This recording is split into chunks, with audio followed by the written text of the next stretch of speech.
Hey, when are you going to transfer the money? Send me $10,000 right now. That's what my mother-in-law said on the phone. I'm in the middle of my husband's funeral. That's none of my business. She told me to transfer the money immediately. I ignored her and hung up the phone, and she came directly to me. But she was surprised. What the hell is this? My name is Stephanie. I am a 34-year-old office worker. I'm currently dating someone. His name is Alfred, and he is the same age as me. I met him through work. He works for a client of the company I worked for, and we often do business with each other. Basically, we had a serious business conversation. We were both serious about our work. But then he would unexpectedly throw in some of his jokes. It was funny, and we would laugh with each other. Of course, we were doing our jobs properly, but one of us makes a joke at the right moment, and the atmosphere instantly relaxes, and the deal proceeds in a rather good state.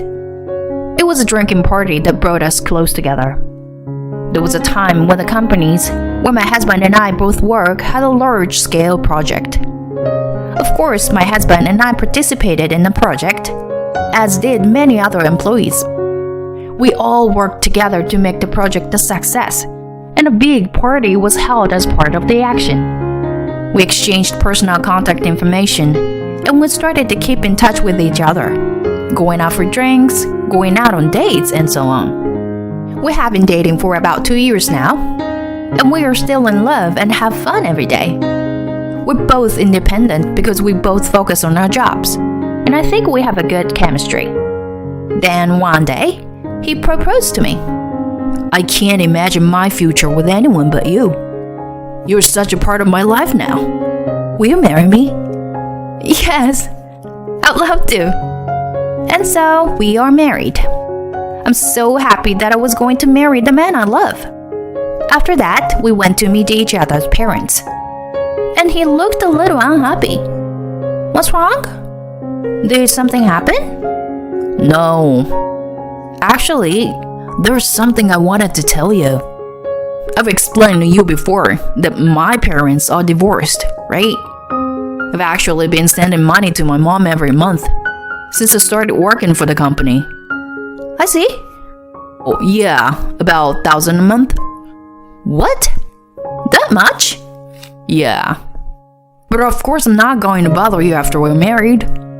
Since we're going to live together as a couple, I thought I should let you know in advance. I see. He only briefly explained that his parents are divorced due to his mother's infidelity. His father took him in.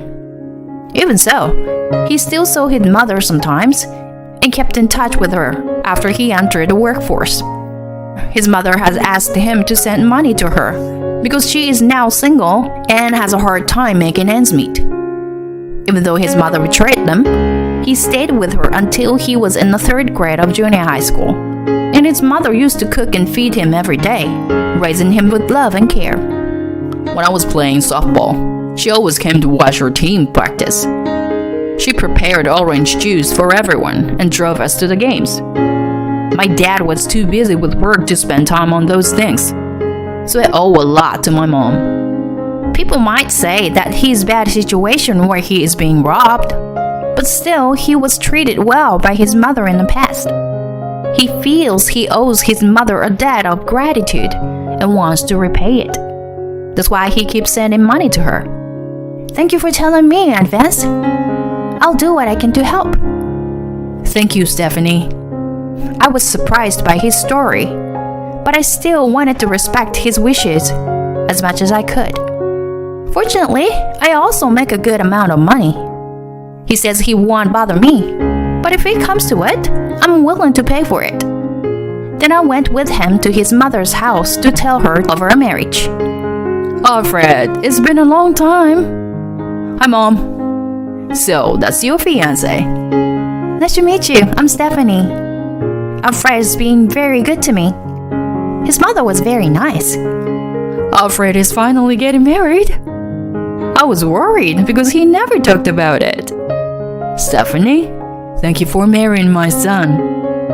Mom, Don't make it sound like you were taking pity on me. Oh, because when I was your age, you were already in the 9th grade. That's a pretty late marriage for me.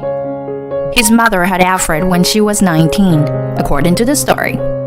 She's 53 now, so she looks very young. Well, she seemed to spend a lot of money on beauty, so she looks young. But after I met his mother, I went to see his father.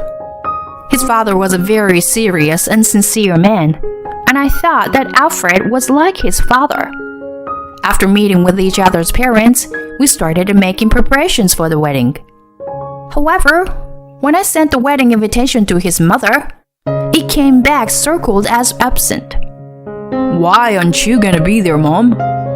He asked immediately on the phone. Because that man is coming too, right? I can't go. By that man, I mean his father. Well, they're divorced because of her infidelity. So it's natural that he is difficult to meet. I thought it was a little suspicious because she refused to attend the meeting for both of our families. In the end, no matter how much he tried to convince her, his mother didn't want to come to the wedding. Then he and I got married. It was a very happy and joyful wedding with many people celebrating. His mother did not come to the wedding in the end, but we received a congratulatory message. Then Alfred and I started living together. We worked together and shared the housework, and I think we have a good balance in our lives. He was raised by his father since high school, so he himself was often in charge of cooking. So he can cook well and has a lot of dishes he can make. His cooking is very good, and I think he can cook some dishes better than me. And we had a good time on holidays, going on a trip or drive. My husband continued to send money to my mother-in-law even after our marriage. Basically, the monthly remittance was about $1,000. But apparently, my mother-in-law had recently injured her back and became unable to work. Therefore, my husband received a call from her asking him to increase the amount of money he sends home. He was worried about my mother-in-law, so he decided to increase the remittance. Therefore, he increased it from $1,000 to $1,500 a month. My husband works for a large company, and he has a high income. However, it must be quite difficult for him to send $1,500 a month to his mother. I decided to pay more for our living expenses. I worked hard, and my income was high, so it was no problem for me. But my mother-in-law got carried away and asked him to send more money. It's a very hard life. I'm not working right now. You know that, right? I have to go to the hospital too. Maybe so, but I can't afford to send more money either.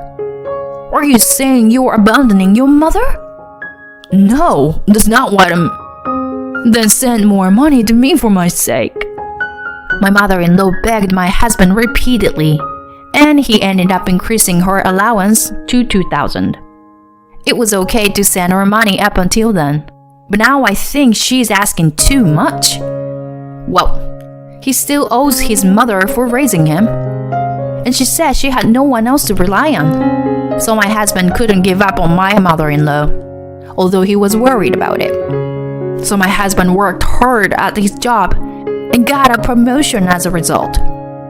This has helped to raise her salary, and for the time being, life has not been so difficult.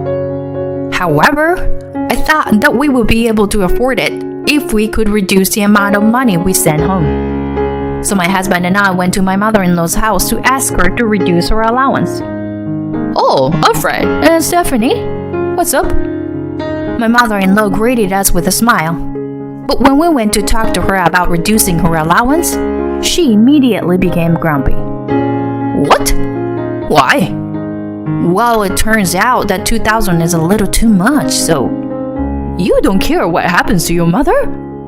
I knew you would take his side. I'm not taking his side or anything, you know. Then why don't you help me? We have our own life. We might have a baby. We want to save as much money we can for when that happens. Instead of something that you're unsure of, Shouldn't you be helping people in need now instead? I'm in financial trouble. That's how my mother-in-law insisted. You said you have back pain. I think you can do at least some desk job.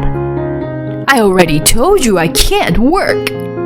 So help me. That's how angry my mother-in-law is. My husband and I were both exhausted by the situation. Is there any way out of this? I decided to go to the bathroom for a change. It was then that I noticed that the door to the room next to the bathroom was slightly ajar. I glanced in, and there was something that surprised me. What is that? I glanced toward it. At least she didn't notice. I quietly went into the room and took pictures of what was inside. Then, I went to the bathroom and came back to the living room, pretending that nothing happened. In the end, our attempt to reduce her allowance failed because my mother-in-law did not approve of it. After we returned home, I showed the picture to my husband. Could this be my mom's room? Actually, it was just open when I went to the bathroom, and I took photos of some things from there. Would you look at this one? And this one. What? Aren't these all brand name stuff? That's right. And they're all new releases. So you're saying my mom buys a lot of brand name stuff? I guess so. My husband was red-faced and angry. I was sending money to mom because she was having a hard time making ends meet. I guess that means she's spending all this money I was sending her. I can't forgive her. I won't send money to her anymore. It's only natural that he would say that. My husband was sending money to my mother-in-law to protect her livelihood, not to allow her to live extravagantly. I agreed with him. Soon after that, he stopped sending money to her. Then, as expected, my husband received 2 phone calls from my mother-in-law. Hey, I haven't received this month's payment yet. What's going on? Mom, I won't send money anymore. What? What are you doing? I'm saying I can't do it anymore. If you don't like it, stop being extravagant and sell your brand name goods. My husband said and hung up. Then my mother-in-law came to our house. Send me money. I only bought them because they happened to be on sale. There were many other brand name items. Anyway, I'm not sending you any more money. So please go home. My husband kicked her out without question. But after that, my mother-in-law kept coming back to ask for money. So we decided to move out. I can't trust her anymore. I didn't think she was that bad. She was so persistent that we hired a detective agency to investigate her. Then we found out a surprising fact. My husband was completely fed up with my mother-in-law. So we moved out of the house so that my mother-in-law would not assault us. Soon after that, my mother-in-law called me. My husband had already blocked her calls, so now she was coming to me.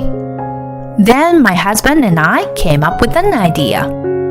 A few days later, I finally answered my mother-in-law's phone. Hey, when are you going to transfer the money? Do you know how many months it's been? 5 months. 5 months. How can you expect us to send you $2,000 a month for 5 months? Send me $10,000 quickly. I then told my mother-in-law. I'm in the middle of my husband's funeral. What? Funeral? Yes. My husband just recently passed away. Then my mother-in-law said something surprising. That's none of my business. What? Just transfer the money. Are you really saying that? Is money more important than your son's funeral? Of course. Money is more important. Even though you had an affair, he felt indebted to you for raising him, so he sent money to you even after he entered the workforce. He also told me about the time when he played softball. He said that you always drove the car and supported his team at practices and games. When I explained this, my mother-in-law snickered. He had it all wrong. I wasn't doing it for him. It was because the coach of the softball team at the time was a good-looking guy his age. He didn't know it, but the coach and I were having an affair. Oh no. I thought my mother-in-law was an arsehole. I don't care what you do, but can you please transfer the money to me as soon as possible? He was well paid and I'm sure he has a lot of money in his inheritance. Enough. We're in the middle of the funeral at a place called Madison Funeral Home. I will wire you the money. What? You don't have the authority to decide that. Just transfer the money. I ignored her and hung up. Then my mother-in-law came directly to me. Hey, I'm here because you didn't transfer the money. My mother-in-law came to me with a loud voice, and she was surprised with her eyes wide open. What? What does this mean? So you came. What? Afraid? And my mother-in-law looked around at the people there with a pale face. There were several people there, all of whom had been tricked by my mother-in-law into giving her money. I asked the detective agency to investigate, and they found out about that. Just recently, they had lost contact with my mother-in-law. And so, there was no way to get her to return the money. So my husband and I came up with a plan to call my mother-in-law here. I expected her to come to the funeral, but I didn't expect her to talk like that. As a result, my mother-in-law came, but the damage to my husband must have been immeasurable. However, my husband seemed to be rather relieved. I now understand that I was not important to my mother. So I'm going to stop caring about her too. I want you to give back the money you owe these people. And the money you took from us. That's impossible. Okay? Then we'll have to go to the police. The police? Yes, because what you're doing is stealing. Now you're moving in with some young guy and paying for him. That's what we found out. We can talk to that guy if you want. Don't bother Edward. I feel sorry for you. You can either go to the police or you can give the money back. Just make a choice. My mother-in-law slumped down on the floor, her face pale. She finally gave up and chose to return the money. We all went to my mother-in-law's house to prevent her from running away and retrieved all the brand name goods. We immediately sold them and turned them into money. My mother-in-law first used the money to pay back the people to whom she owed money. But it was still not enough to cover the money that my husband had been sending her, so he contacted a certain person. It was my mother-in-law's brother. Her brother runs the family's auto body shop.